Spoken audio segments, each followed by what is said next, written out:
الله شيئا وأولئك هم وقود النار كدأب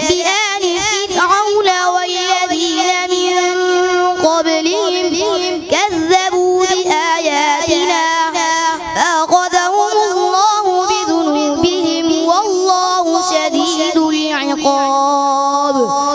قل للذين كفروا سيغلبون ويحشرون إلى جهنم وبئس المهاد